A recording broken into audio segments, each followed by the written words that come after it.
பயமெல்லாம் இல்ல கேட்கலாம் இங்க வாங்க பயமெல்லாம் இல்ல கேட்கலாம் இங்க வாங்க போயிடுங்க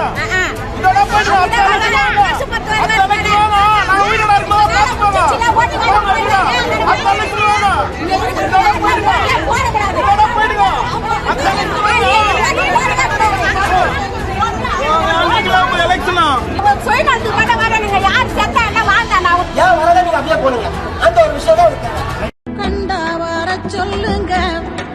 அவனை கண்டா வர சொல்லுங்க அவனை